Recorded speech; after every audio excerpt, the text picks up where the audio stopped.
So this hour, what we really want to talk about are like the constitutional legal ramifications of what is going on with the Julian Assange case, and coming at it from, even if we could, any sort of historical perspective that sheds light on how they're even using the Espionage Act to go after Julian Assange. Like, to me, that just doesn't even, like, it seems really, I know that people get treason and espionage confused, and I obviously know that they're different. But this is something that is just really out of left field in terms of what they have actual evidence for. And then, of course, the ramifications for our First Amendment, which is massive. So if anybody, I mean, we could start with anybody who wants to jump in and talk a little bit about, their thoughts on the charges against Julian Assange under the Espionage Act. That would be great, and maybe clear it up for people that don't even understand how that's being used against a journalist. I'm happy to start us off there. I mean, the long story short here is that we are many years into a bipartisan crackdown on the public's right to know. And the efforts across administrations led by presidents from each of the major political parties have dramatically restricted press freedom. And I want to locate this not just under Biden, but even going back 2 administrations ago, to the last time a Democrat was in the White House. That was unfortunately the high, or more accurately, low watermark in terms of an administration prosecuting journalists as if they were spies for releasing into the public information that we all have a right to know. The reason Julian Assange is a household name is because he exposed US military war crimes and a cover-up that no one has ever been held accountable for. And the idea that we are now, the United States of America, is prosecuting publishers for exposing war crimes to the public is a grave inversion of the, not just principles in the First Amendment, but the very basis for American exceptionalism. You'll hear any number of political figures from the center to the right wing claiming that America can do no wrong. We are doing very wrong here, because we not only assassinated some journalists in Iraq and then covered it up, and now we're trying to criminalize the effort of exposing that information to the American public. And this really goes to the heart of whether we live in a democracy or instead merely a country that claims the word while routinely violating the principles. And I would say that's not just a First Amendment interest. This is a government legitimacy question that we are striking at. I'm happy to get more into that as we go, but eager to hear other people's thoughts as well. Yeah. And I mean, please jump in if you I think that too. I think it totally changes the narrative of whether or not we're a democracy in this country, because if we don't have a First Amendment, really, are we? That's really a key point. I mean, really what we've experienced in this last decade is, you could say, a twin attack on whistleblowers and on journalists, and they're very much tied in. And we've seen through the George W. Bush and Obama administrations the escalation of that attack. Obama set a doleful, terrible record of prosecuting more whistleblowers under the Espionage Act, which is now more than 100 years old, than all the other presidents combined. 9 whistleblowers were indicted, prosecuted, harassed by the Obama administration. And the administration hesitated then to go after legally. I mean, there were other efforts, but to legally indict and prosecute a journalist, a publisher, that was considered a bridge too far in the person of Julian Assange.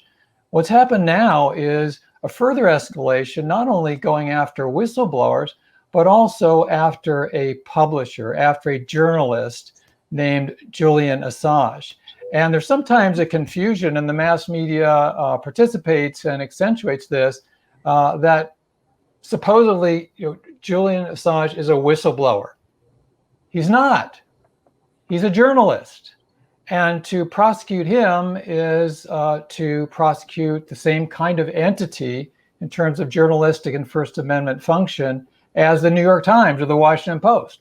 We know that's not going to happen because they're amplifying the outlooks of the warfare state instead of challenging it. So what Julian Assange has done, what WikiLeaks have done over the last decade, is to really utilize the principles of the First Amendment so we can have the informed consent of the governed. If you don't have informed consent, if you have uninformed consent, you don't have democracy. Yeah. You know, this is the first time that a journalist has been indicted under the Espionage Act for publishing truthful information. Journalists are allowed to publish material illegally obtained by a third person if it is a matter of public concern, and the US government has never prosecuted a journalist or a newspaper for publishing classified information. The indictment charges that Assange and WikiLeaks obtained and published classified material that Army intelligence analyst Chelsea Manning had provided to them. And many of the charges allege that Assange had reason to believe that the information would be used to damage the interests of the US or used to the advantage of a foreign nation. But as Shahid said, the material that WikiLeaks published was evidence of war crimes. And if I could just take a minute, you know, we lose something in this whole conversation, and that is, what did WikiLeaks really publish? What is so threatening to the US government? 400,000 field reports about the Iraq War, 15,000 unreported deaths of Iraqi civilians, and evidence of the systematic murder, torture, and rape of the Iraqi army and authorities that was ignored by US forces. 90,000 reports about the war in Afghanistan, including the Afghan war logs that recorded more civilian casualties by coalition forces than the US military had led on. And the Guantanamo files, 779 secret reports about the US government's torture and abuse of 800 men and boys at Guantanamo in violation of the Geneva Conventions and the Convention Against Torture. But the most notorious release by WikiLeaks was the 2007 collateral murder video, where a US Army Apache helicopter gunship targeted and fired on unarmed civilians in Baghdad. At least 18 civilians were killed, including 2 Reuters journalists and a man who came to rescue the wounded, and 2 children were wounded. An army tank then drove over one of the bodies, cutting it in half, and that constitutes 3 separate war crimes under the Geneva Conventions.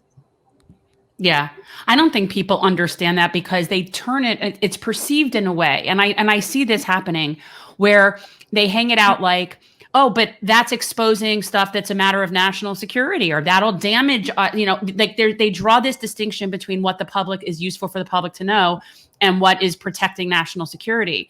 And these are things that I think really have nothing to do with national security. And they just use that to scare people that this is not something we should know. Yeah, the First Amendment doesn't say that it applies only if the US government thinks that nobody is damaging so-called national security. And the reality is that there are constant leaks of classified information out of Washington to major media outlets. They're leaked out, as former Senator Moynihan has said.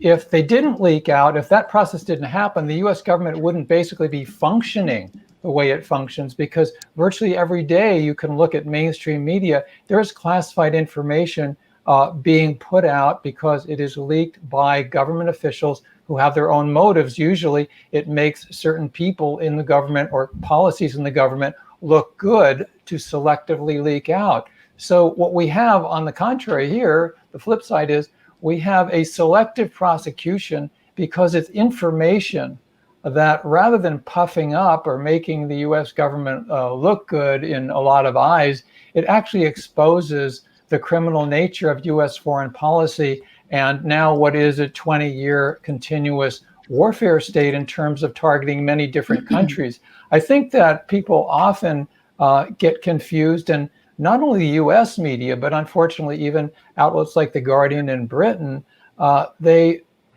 sort of make it a litmus test. Do you like this guy? There are things about him that you won't like about him, as though that somehow cancels the First Amendment. It's not an amendment that says if you like what somebody publishes or reports, then they're protected. And if you don't like what they report, or you don't like that they report, then the amendment, the protection of the First Amendment disappears. That's a completely authoritarian, if not totalitarian, view of what the First Amendment would be. You know, if publication of so-called national security secrets violated the Espionage Act, we wouldn't know about U.S. government misconduct during the so-called War on Terror. The Washington Post's expose of the CIA black sites, the torture and abuse of prisoners in Afghanistan and Iraq that the New Yorker and 60 Minutes 2 disclosed, and the warrantless surveillance program revealed by the New York Times. Noam Chomsky said that the government always invokes national security when it doesn't want the people to know what they're doing in their name, and national security really means the security of the state against its own citizens. I want to remix a couple points that both Marjorie and Norman have made here that I think together are suggest an even darker picture than any of the individual vectors might suggest. So first, when we talk about the First Amendment, a lot of people reduce it to one or more of its components. The First Amendment has many different pieces.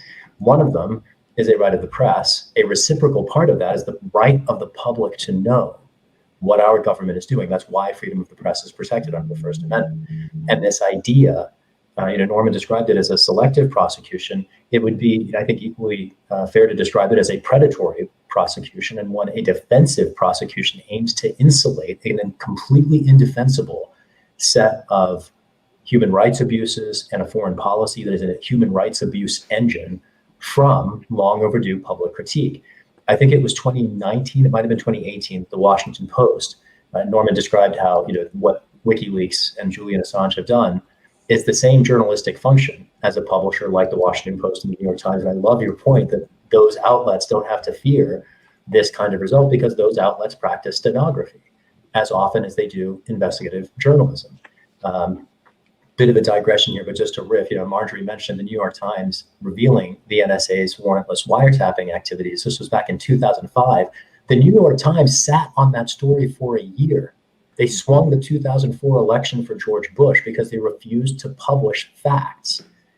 And we, the people of the United States, have a right to know the facts about what our government is doing, how our resources are being used, how we are being subjected to, whether it's the surveillance apparatus of the NSA or drone strikes targeting U.S. civilians by the CIA, that's happened too, or the torture that Marjorie described. That there is a thousands-page long report compiled by the Senate at great cost and over years. No one's ever read it, though, because it remains secret. And the danger of secrecy as a gateway to insulate any number of downstream abuses.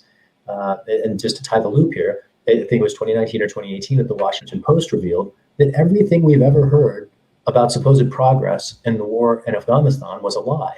How different might the public discussion of those issues be if those cables were in the public domain from the beginning instead of being released years after the fact? How different would our posture on energy policy and climate change be if facts that were known to decision makers at the time were known to the public as well? Secrecy begets death en masse.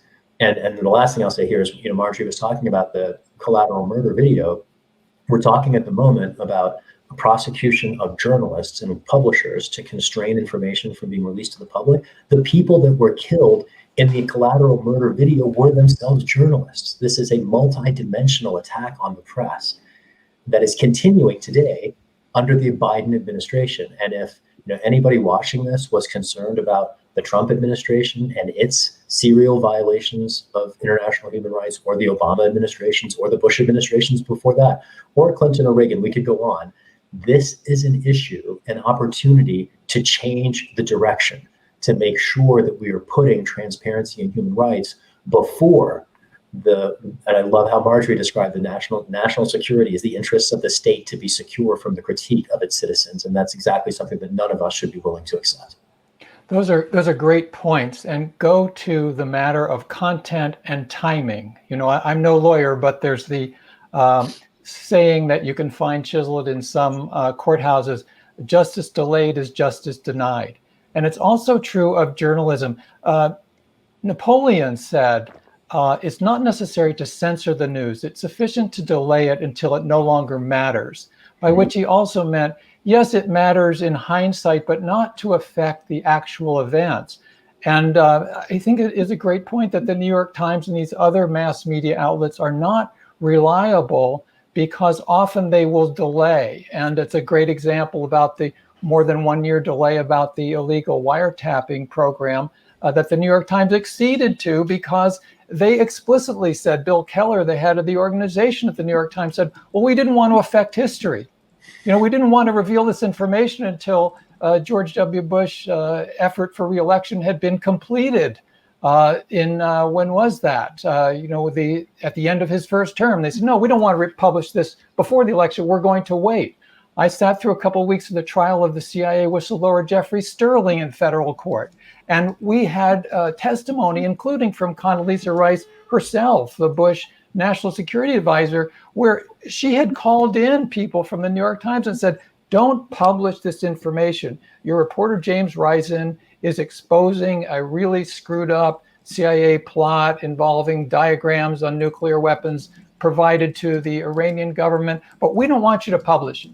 And so the New York Times, top New York, Washington editor for the Times, went back to the Times hierarchy, and they decided, no, we're not going to publish it. And indeed did not until Risen made clear he was going to publish it in a book. What had happened in the interim? Well, what happens in the interim in all of these cases? The public doesn't know. The government is able to get away with even more malfeasance, often more killing, and there's no consent to the government because people don't know what the hell is going on, and yet we're told we live in a democracy.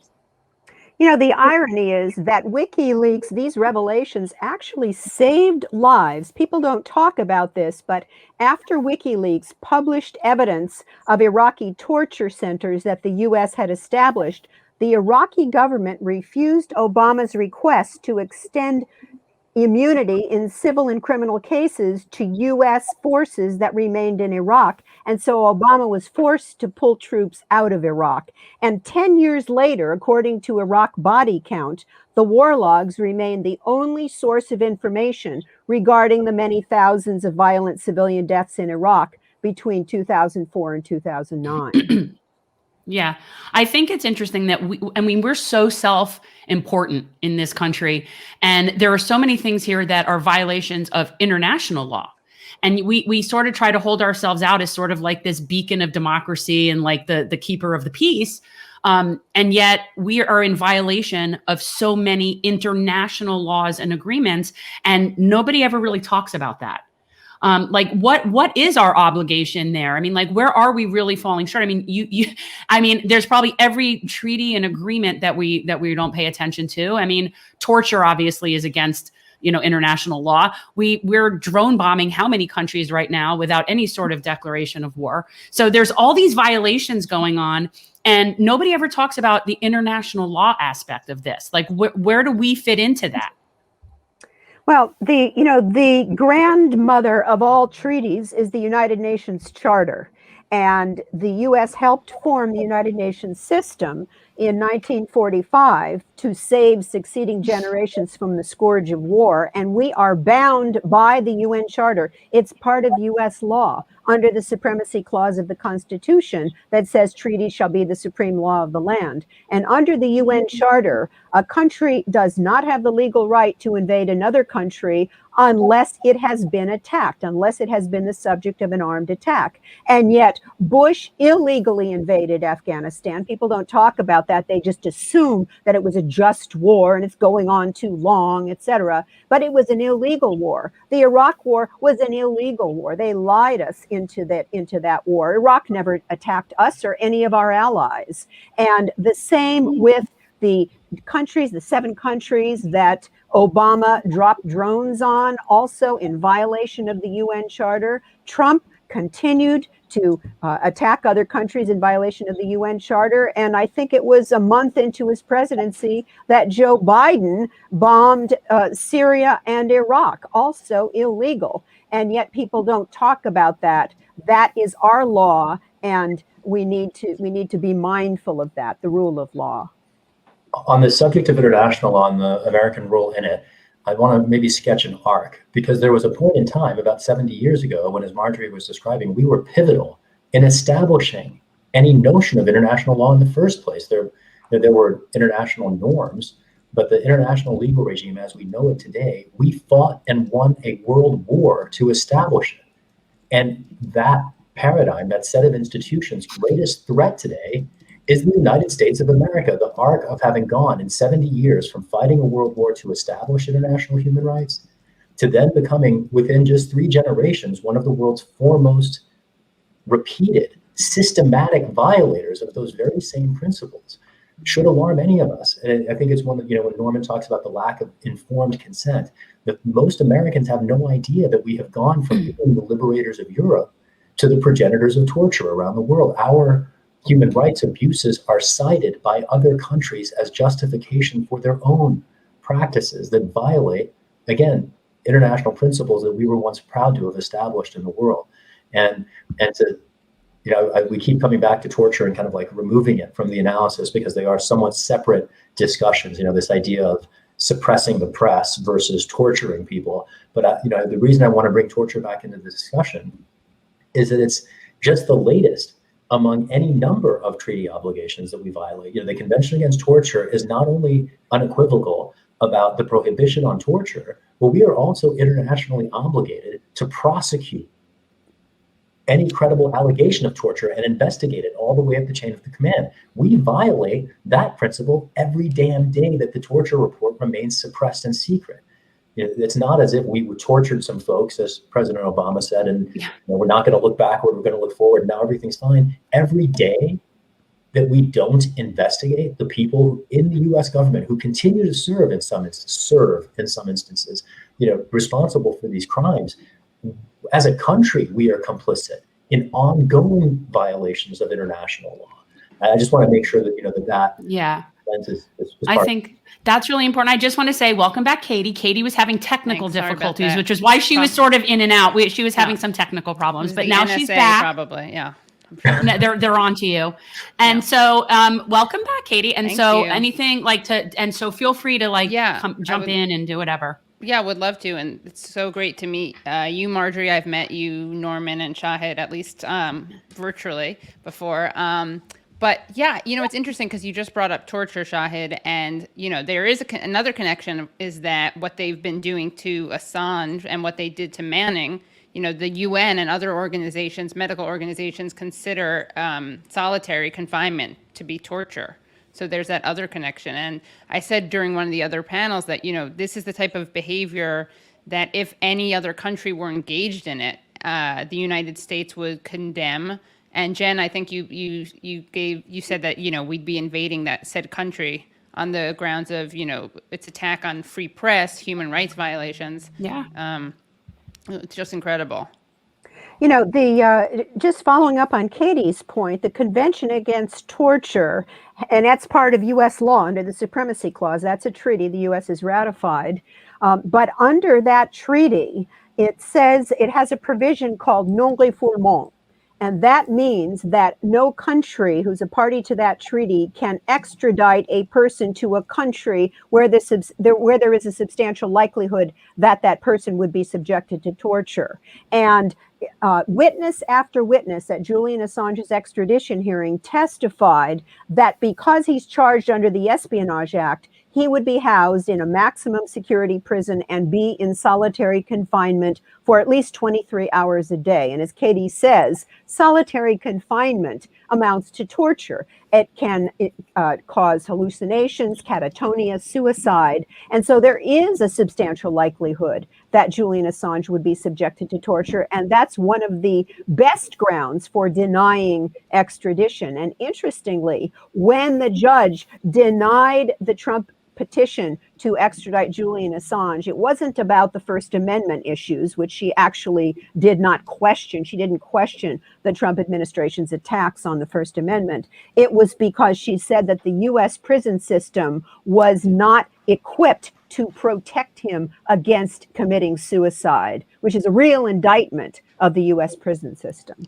And just to put another lens on that, the country that we revolted from to establish our independence said that we don't protect human rights enough for them to trust a prisoner in our custody. It's that bad. So he's at such risk there. Yeah. I'm sorry. Yeah. Go ahead. Oh, I was just say, what Shahid and Marjorie are pointing to is a multidimensional set of hypocrisies that boil down to do as we say, not as we do, or as the much missed late Senator Wayne Morse pointed out, the perception, the assumption that might makes right. No matter how you dress it up, that is the policy of the US government internationally. And so there's a sort of a death spiral, literally and figuratively, towards principled politics based on democracy. You know, Senator Morse was one of the few, even at the time, who really cared about and spoke out for international law. And we're now facing a situation where a journalist who is a publisher, who published information that was of vital public interest, has been subjected to de facto torture conditions already. Certainly tremendous adversity imposed on him, confinement. People often don't understand that for the many years that he was in the Ecuadorian embassy, and I've been in there in London, very small. Imagine being locked up in your very small house for 5 years. You can't even step out on the porch. That is a precursor for what the US government has in store for this guy. And like many people, I have some criticisms of things that Julian has done. The fact is, my criticisms don't have a iota of effect on the fact that he has full and complete access and should get complete protection under the First Amendment, as well as many human rights treaties that the United States is part of. I mean, just as an aside, I think it's a relevant one, a very relevant one. This is a political prosecution. That's what it's all about. And if you read some of Julian's books, like there's a great one, which is underread and underappreciated, called When Google Met WikiLeaks, you see the tremendous insights that he has shared through his work, through his writing, through his speaking. And there's also another reality that I think needs to be mentioned, is that for many people around the world, Julian Assange was the very first source of the information and insight that iPhones, smartphones, all the rest of it were not just a communication device, they had been turned into a surveillance device. And that was one of the great services that Julian Assange has provided to the world by letting people know early on that technology is not neutral, how it was being manipulated, why it was being manipulated, and by whom. Yeah. Do you fear something? I'm curious what people think about the way that Biden's presidency has made the media so much more reluctant to criticize and cover things. So part of this speaks to what we mean when we say political. And I appreciate Norman describing this as a political prosecution. A lot of people, when they hear the word political, they think of partisan, you know, where you've got two different parties in Washington, they fight each other seemingly over everything, except that the two parties in Washington agree on a great deal. And they particularly agree on an imperial foreign policy that, you know, to borrow Norman's phrase, you know, might makes right. That is a consensus in Washington that brings the political parties together. And so this is a political prosecution in the sense of the bipartisan Washington military industrial complex defending itself, you know, going back to, I think it was Marjorie who made this point about the defensive aspect of it. And so when we talk about politics, I just want to introduce this point that, you know, what we are trained to think of as politics in the United States is very different than what we mean when we talk about politics in this sense, because it's the united political branches and parties of the United States undermining, again, international commitments that we fought and sacrificed lives to establish. You know, what I fear really at the end of this is not only the timidity of journalists who, you know, let's be frank, are responding to Biden in the context of having just had to cover Trump. And so, you know, the opportunity to expose the daily lies of a chief executive, you know, then transitioning to covering a chief executive whose corruption is maybe not as overt, but is absolutely as inextricable as his predecessors. I think it's a beguiling moment that we're in, and too many journalists, I think, you know, practice access journalism as distinct from exposure journalism. And I see the Biden administration unfortunately repeating some of the plays that we saw in the playbook of the Obama administration. This sort of, he hasn't held a press conference yet.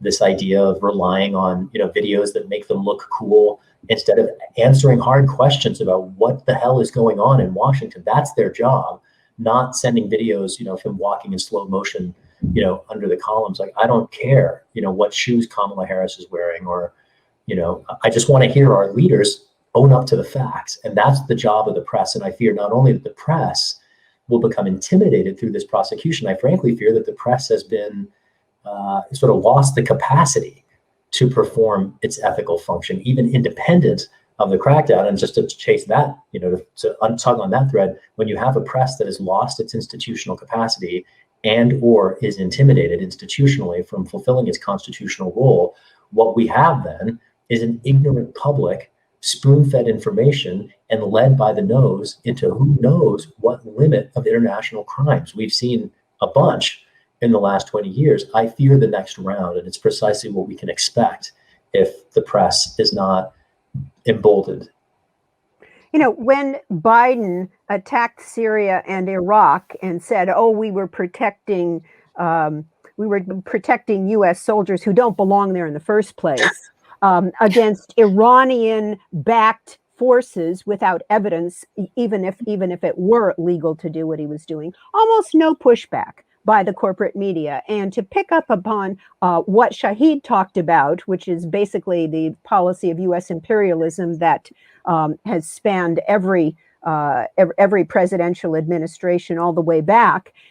You heard Obama say, you heard Trump say, or you're hearing Biden say, we have to lead. America has to lead. We are exceptional. We have to reclaim our moral authority in the world. When has the United States ever had moral authority? This country was birthed in genocide against First Nation peoples, slavery of Africans, and we talk about moral authority and how we have to lead. The rest of the world doesn't want our leadership. They really don't. They want us to be a partner with other countries, not commit war crimes, not illegally invade other countries, and yet you get almost no pushback or even questioning of this policy of U.S. imperialism, let's call it what it is, by the corporate media. I think these points really made by Shahid and Marjorie are context for the prosecution, the attempts to extradite and then prosecute Julian Assange, because it's really the underpinning of a mindset of a political economy, of a media atmosphere, and the political control of the executive branch, as well as the other two branches of the U.S. government. It's an assumption that U.S.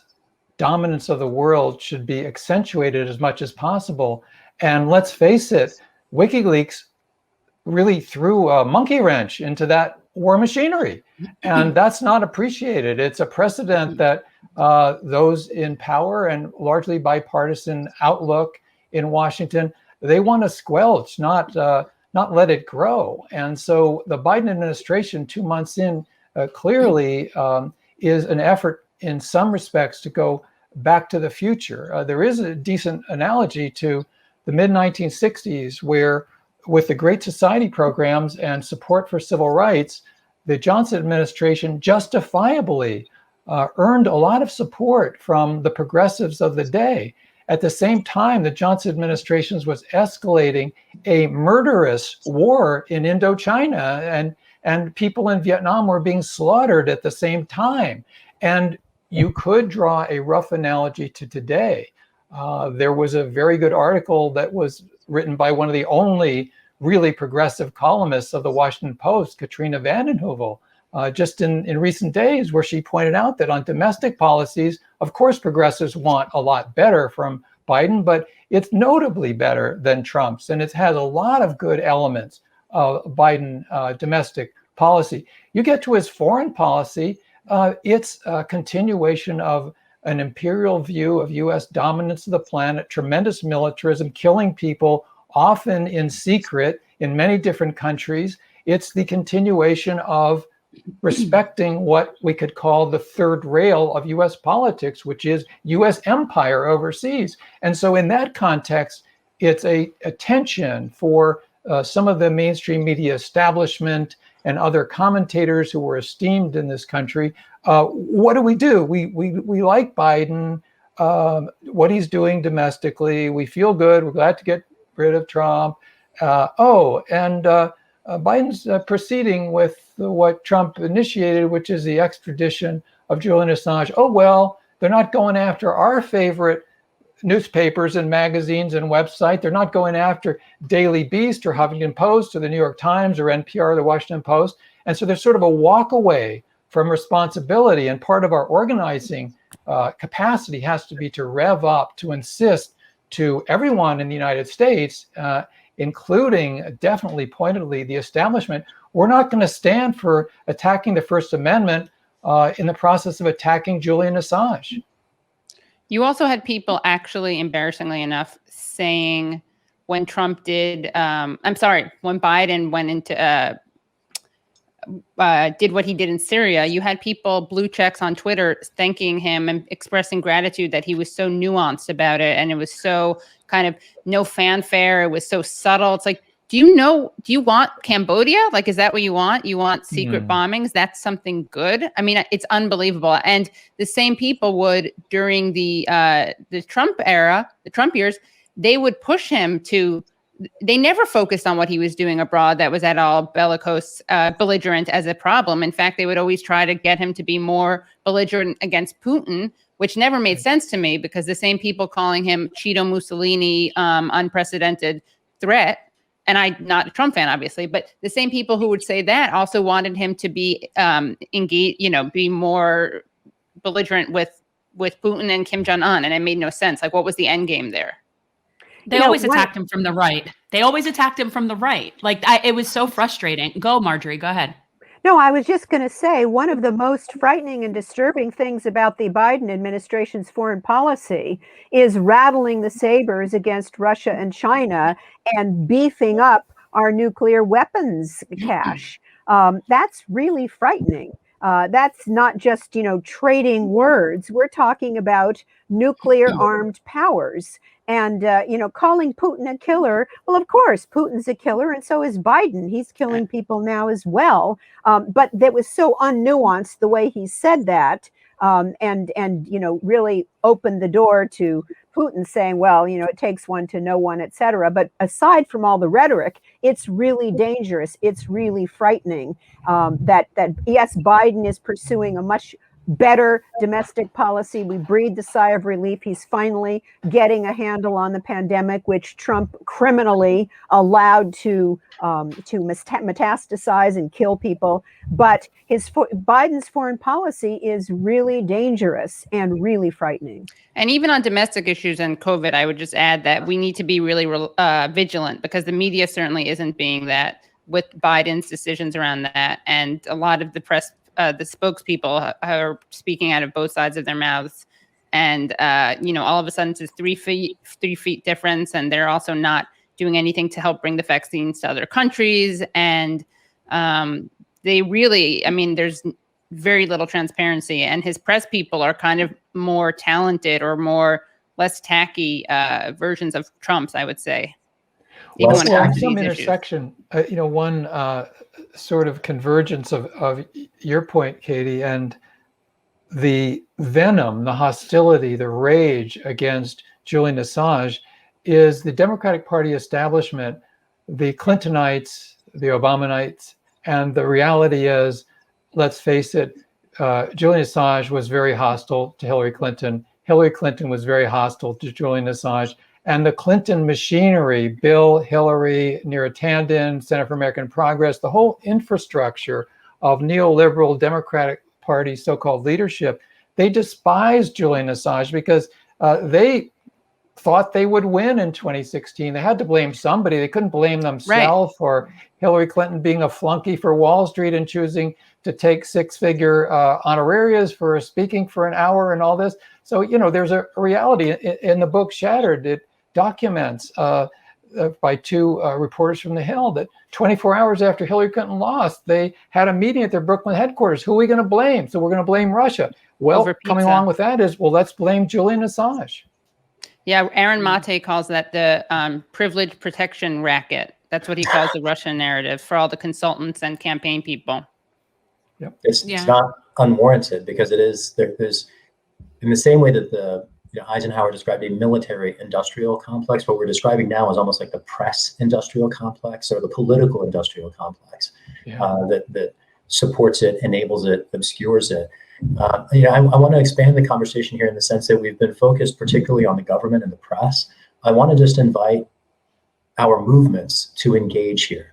We live in a moment where there is, frankly, widespread controversy about many of those aspects of, for instance, Biden's domestic policy agenda. The fact that Medicare for all is not a policy that is in place, and at least 175,000 deaths could be attributed to that in the United States alone, is an object of widespread controversy and critique. Somehow, all of that critique it skips it. It ignores this foreign policy paradigm that is emerging. It's the movement among particularly young socialists in this country is one I'm very excited about, and I recognize a certain myopic focus on our own experience as individuals and communities, ignoring the fact that we are citizens, constituents of a global empire with a reach around the world, and however much young people in this country feel like they've gotten an unfair deal, go to any of the countries where we have military bases or where we've been engaged in military actions and ask the people there how at liberty or how respected they feel. And all I'm inviting here is more of a feeling of international solidarity from the American left to the victims and survivors of our foreign policy. It should be a more central object of focus among the many critics who are rightfully and accurately criticizing Biden and Harris and the neoliberal democratic establishment for its various failings of the American people. I really hope that we can revive the movements that, for instance, under the Bush administration, were much more vocal in challenging this abusive, imperial, relentlessly unhuman and inhuman foreign policy that we've maintained for 70 years. Well, Shahid, I have to say, I think that's such a profound point. And I know me and my colleagues at rootsaction.org, when we're building campaigns and trying to get signatures from other organizations in the United States about foreign policy, often we're told, in effect, well, we focus on the United States, as though the other 95% of the people on the planet are, very secondary, or we're concerned with people of color, as though those who are being attacked with drones in the Middle East or in Asia are not people of color. And it's a sort of a approach that, frankly, corporate media love, because they don't want to talk about class. They don't want to talk about militarism. They like to talk, albeit in a very limited way, about race. It's woke nationalism. To follow up on the points that Shahid and Norm made, Black Lives Matter, which started in 2014 and now really resulted in the largest mass protests in the history of this country, the mass uprisings in the wake of the torture and killing of George Floyd. The Black Lives Matter movement has made connections with and created solidarity with the struggle of the Palestinian people. And president after president, including Biden now, reaching kind of a zenith under Trump, but Biden continuing that policy of uncritically deferring to Israel's human rights violations against the Palestinians, is something that we really need to be talking about and not shying away from. And the withholding of the COVID vaccine, Israel vaccinated its population, wonderful, and then withheld the vaccine from the Palestinians. The way I read the Genocide Convention Convention, that meets the definition of genocide. And it's really cause for concern, and it's something people don't like to talk about, and they confuse anti-Zionism with anti-Semitism, which are two very different things. There is anti-Semitism. It should be fought wherever it is. But the Zionism, which feeds this these human rights violations by Israel against the Palestinians and is enabled by the U.S. government, because it couldn't happen without the U.S. military assistance, more military assistance we give to Israel than any other country. And this is something that the Black Lives Matter people see. They understand the connections between the protest against white supremacy in this country and the violation of the rights of Palestinians, and that's a welcome development. Well, that understanding needs to be widened and deepened. Certainly, it's, I think of Woody Guthrie said, any damn fool can be complicated. Sometimes you have to be very clear and simple. We need a single standard of human rights. When you have a single standard of human rights, you're going to condemn the Israeli government for how they're treating Palestinians. And you similarly condemn the Saudi government for how it treats its citizens or women or journalists, right? And I often hear the concerns around the Israeli occupation, military occupation of Palestine being reduced to religious tension. And that's another sort of, red herring where, Jews and Muslims have been very close for a millennium, for 1,000 years. And what we see in the military occupation of Palestine is much more effectively a land grab and the continuing legacy of British colonialism. And to claim it as a religious tension does the conflict and the occupation and the people there a profound disservice. I've talked to any number of Christian Palestinians who share the experience of having been shot at by Israeli settlers. The resources, ultimately a class perspective, if you want to apply that term here, it explains the history there much more clearly than the sort of religious overlay that corporate media have attempted to use as a lens to explain a conflict and a controversy that frankly don't fit that lens at all. If I may ask a question, maybe of Marjorie or Norman or anybody else for that matter, you'd mentioned, Marjorie, that the U.S. foreign policy might meet the definition of genocide with respect to the Israeli occupation. I'm thinking particularly in the context of the intellectual property discussions over the COVID vaccines, and our government has declined to allow vaccines to more quickly enter the public domain so that they could be manufactured in the global South and better meet the needs of a population not just here in the United States but around the world struggling with this pandemic. It does seem to me that also is a decision that we might characterize in similar terms. I'm curious if you have any views about that and the denial of access to the intellectual property of some corporations that are constraining the availability of life-saving medicine to billions of people around the planet.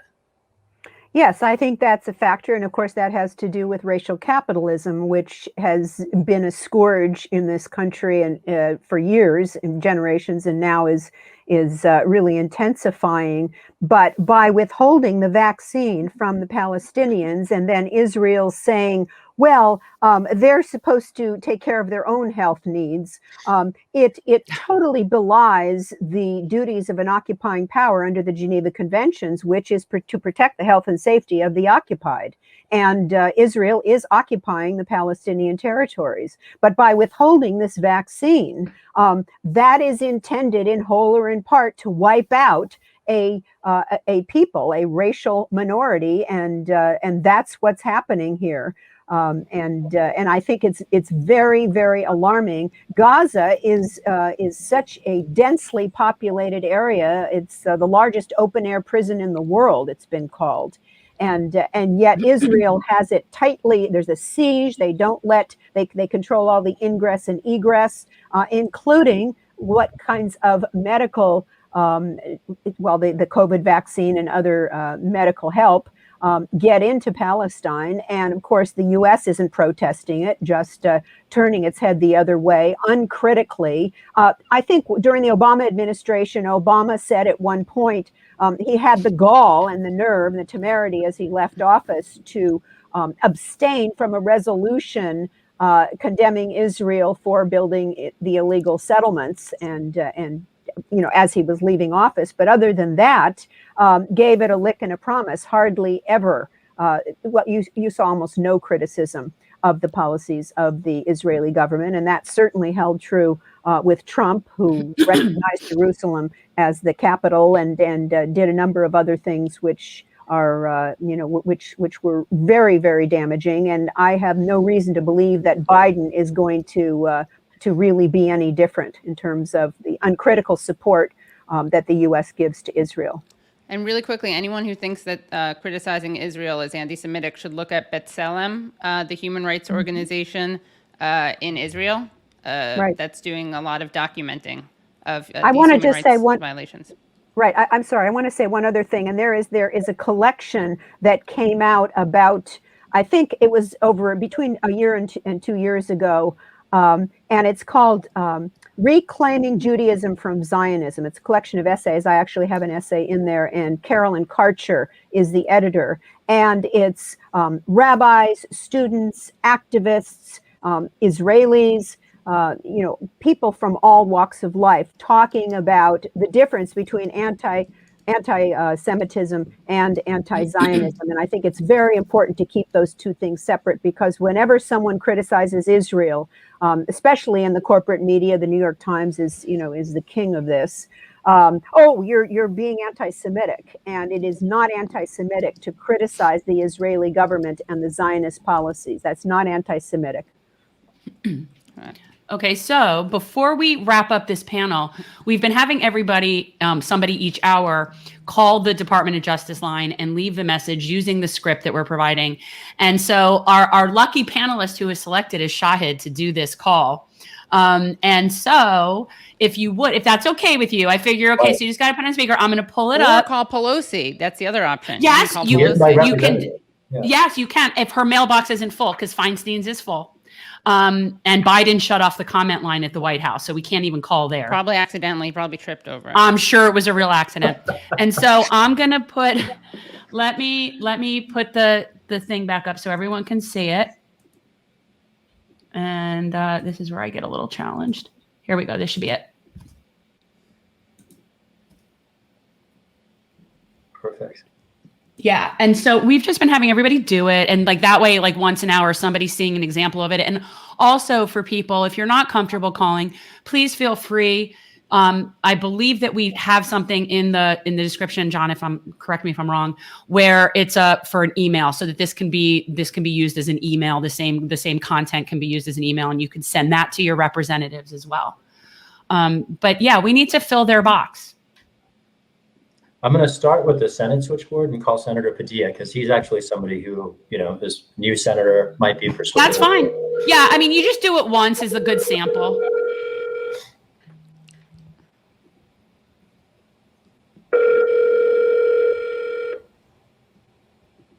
For folks following along, we're calling the Senate switchboard here.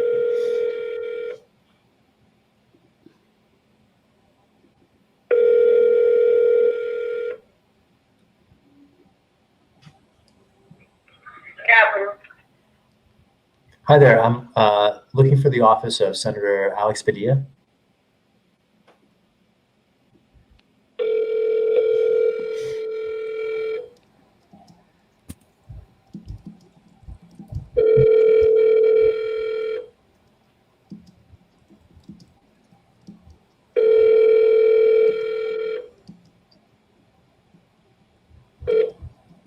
Thank you for calling the Washington, D.C. office of Senator Padilla.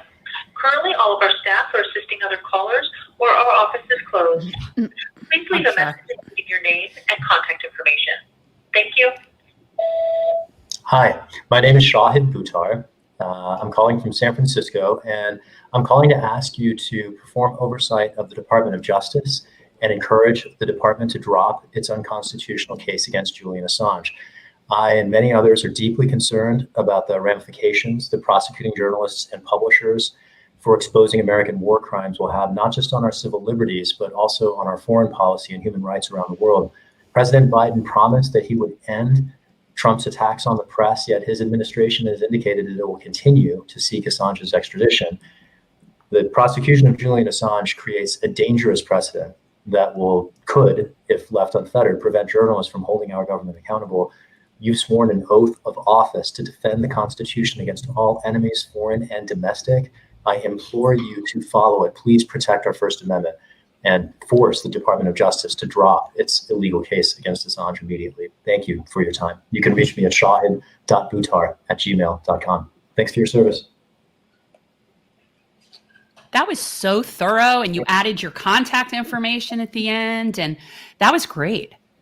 That was great. Thank you so much. I would encourage people to leave your contact information, because it's one thing to leave a message, but if you force them to get back to you, that's kind of what, when you leave your contact information, you're setting up an That's a good suggestion. Yeah. I just assumed they're not even going to, it never even occurred to me that anybody on the other end of the phone would call back. And it's not an unfair assumption, but if I may offer just a sort of method suggestion here.